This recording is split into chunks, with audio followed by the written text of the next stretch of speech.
October the 9th of 2021. It's actually a really pleasant day today for the most part.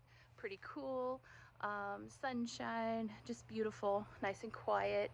And so I've been working over here on the back porch area, just off of the kitchen, kind of capitalizing on the work that I did over the weekend, or over the week.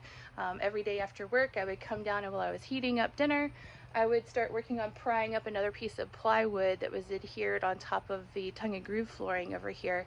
And that had to come off so that I could put the door on and it would actually swing open and close.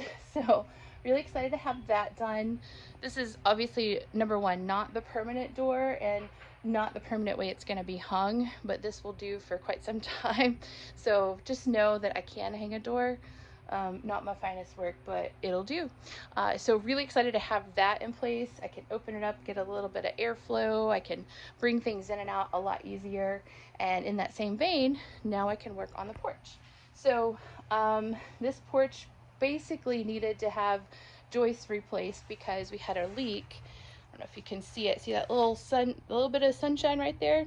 So we had a leak right there, and I will go ahead and get up in there and start working on repairing that. But anyways, that leak had happened for a long time. When I bought the house, it was still leaking. There was actually mold and everything else on this area. So this is one of the first things that we removed when we got the house. And then it kind of sat open, which is better than collecting water.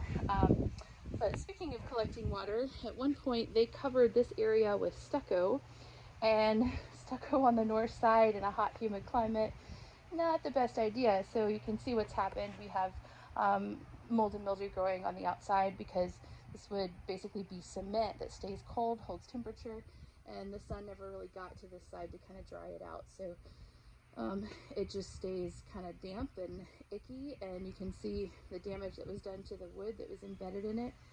So super excited to have gotten that off because that was quite a struggle for a long time to get it done. Definitely heavy, so I'll have to work a little bit harder to break it up, but hopefully I don't have too terribly much more to remove off of there.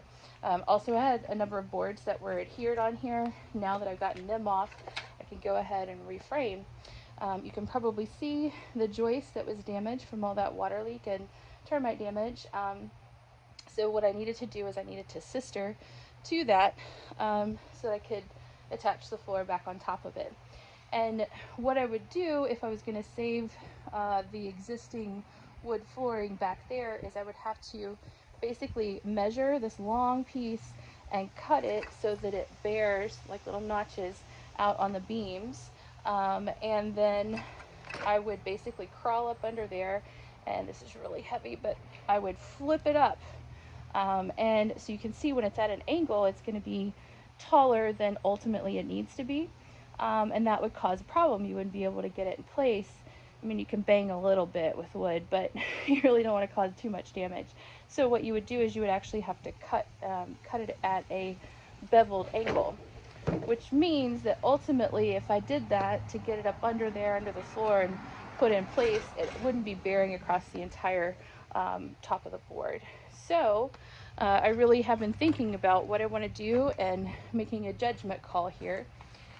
And the more I started looking at it, the more I really kind of feel like there's a lot already compromised. So I've got about 15 boards here of the original, but over here you can see they actually cut a hole through about halfway through the floor.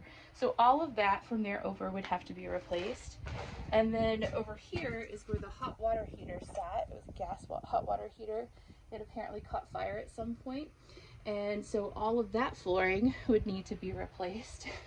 And so that really leaves these couple of boards that we've talked about, these maybe 15 or so. And they also would need some work. What I would have to do is, because they have adhered this board here, and there's a bunch of gook and stuff like that to seal it off, it's going to prevent water from draining, even though it does slope just a little bit just to get water off. This would create kind of a dip or a valley where that water would pool and sit, and then we would have some damage. So I'd have to basically sand all of that down to eliminate all of that. And at that point, I don't really know that that doesn't compromise the floor any more than replacing it. So the more and more I started thinking about it, I really do want to try as much as I can to save all the historic materials if at all possible. And these particular pieces are better wood than what I'm going to have to go back with because they would have been older growth, and they've obviously stood the test of time for a very long time. But again, I'm kind of killing myself and I'm sacrificing full bearing on top of this joist just to be able to save these couple of boards. So what I think I'm going to actually do is I'm just going to take this floor out. That allows me to get in there and sister with the previous joist that's there, which means we're going to marry them together, bolt them both together. And that way I'm getting a lot of good bearing length, and we just don't have to, you know, worry about that compromise. Then I'll go back with primed tongue and groove flooring, and we will, you know, hopefully be able to prolong the life of the house for another 125 years. I think that's the right choice. As much as it pains me to take out historic materials, I will try and take them out in as long a lengths as possible so that I can use them for something else. So this could actually be a blessing in disguise if I need to make some other repairs. And so a good portion of what I did at the end of the day is just vacuuming, cleaning all that kind of stuff up because there's a lot of junk in here.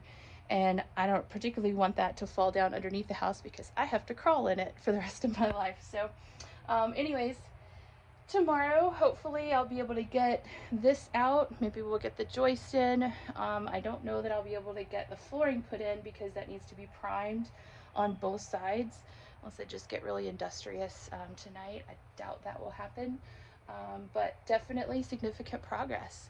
So you guys take care, have a really great rest of your weekend, and we will talk soon.